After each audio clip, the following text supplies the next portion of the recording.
What should be done in a therapy, if it's run right, in my opinion, is good hard Gestalt therapy. When you come to Gestalt therapist, who must be a master clinician, you're not here to talk claptrap. You're not here to yip yabber and yowl. You're not here to make conversation. You're not here for evasion and avoidance. The first thing I'm going to ask you when you come into my hardcore Gestalt group, who are you, man? What the hell are you doing here? What do you want from us? You gotta put your man on the spot. You shock him. I'll grab him and shock him. Who are you, man? What do you want from us? And I want your answer when you walk in these Gestalt doors. You take off all your pedigree. I don't give a damn how many important VIP you know. I know this guy. I know him. I know. The hell with that. You don't know anybody when you come in here. We're all on an equal level. That's the fascistic mentality down deep, and I flush it out. That makes us want to have or follow a leader like a Donald John Trump, who's really down deep an idiot, in my opinion. But we believe the so-called strongman, and the strongman isn't the strongman. You take Mussolini. Mussolini was a little guy. Couldn't fight his way out of a paper bag, Mussolini. And a big strongman, the big fascisto. Hey, Mussolini. But we all have down deep fascistic mentality. We want to be important. We want to be strong men. And since we can't become that strong man because of physical limitations, in my case, I'm a little short man, 5'2.5", and I suffer all the biases of being that short little man. Plus, I'm an ugly man. I have a big face. That's all. And I suffer all the consequences of that, all the social sequelae of that. Nothing's going to change that. The only one who can change that is me, myself. There is no hero figure. There is no good Samaritan that I waited for all my life. You wait for Godot. Godot never shows up. You got to grab the bull by your horns. I know that now at 80. And you put a stop to it. Only you can put a stop to it.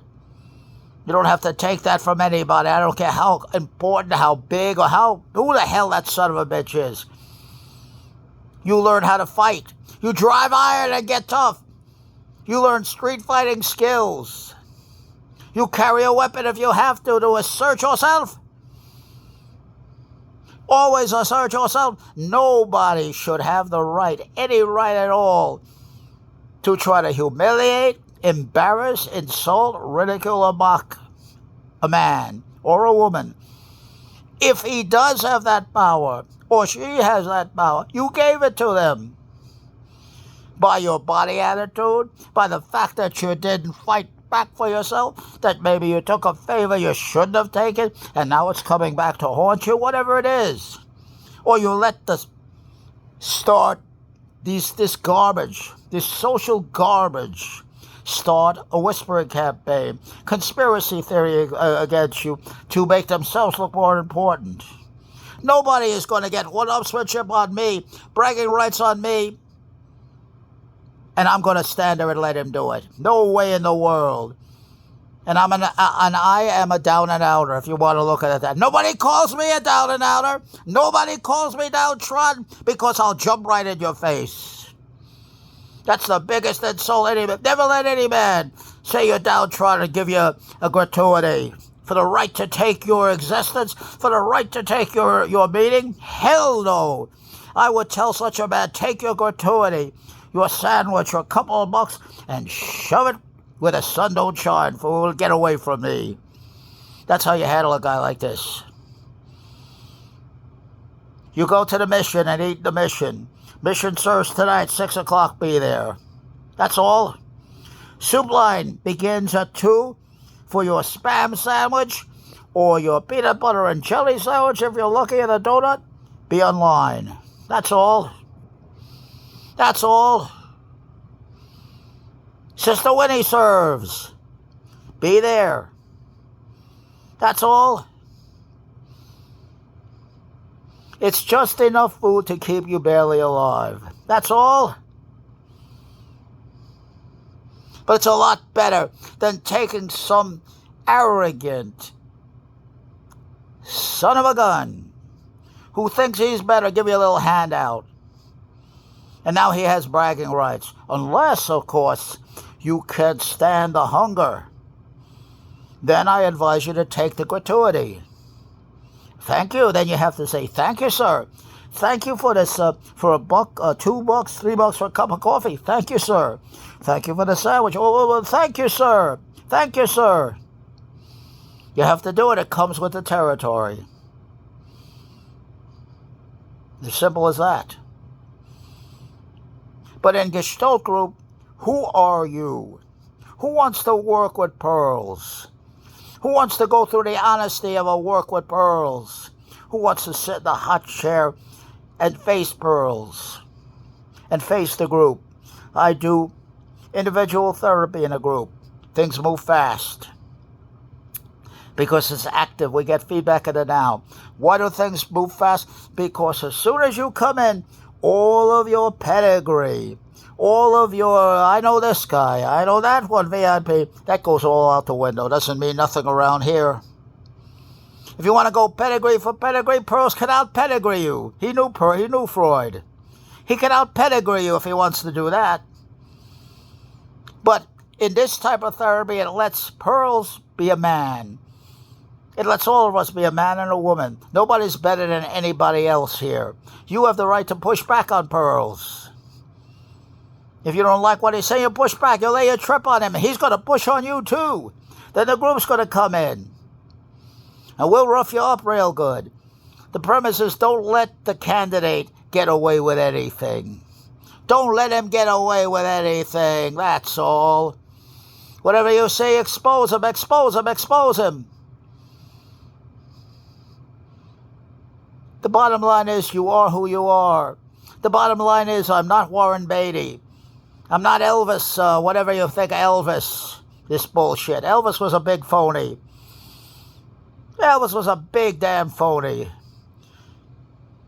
He stole everything from so many people. They never got the credit. Such was this man. But he was a pretty boy. Well marketed.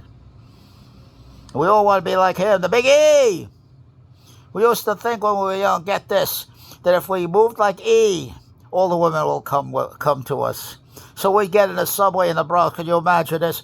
10 Elvises started singing when the girls showed up. 10 Elvises, short, fat, whatever. All Elvises. That's a joke. That's a joke. Anybody, now listen to me and you listen very carefully. Anybody that sells out their being, their identity, their meaning, to hide behind another man's personality, another man's image, which if you take it apart, is a phony image to begin with. And here you are worshiping that. What the hell's wrong with us? Fascistic mentality. There it is. There it is. It couldn't happen if we didn't each of us have fascistic mentality. What is that? Greed, avarice, one-upsmanship, jealousy, envy, and we all want to think we're superior to that.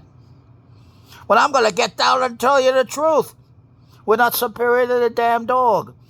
The damn dog has better ethics and morality than a man. And I have the evidence to demonstrate that. The damn dog. Well, everybody, the dog, cat, a lion, a fucking animal has a better moral, ethical stratum than a man has, or a woman. Down deep. I don't care how wonderful you are. I don't care. Well, that's all surface shit to me. And I take that surface shit and take it off, and we find out who you are, who you really are, without the facade. That's all. Without the culture, without the clothes, without the contacts, without the material backup. Who are you without your material backup? That's the question.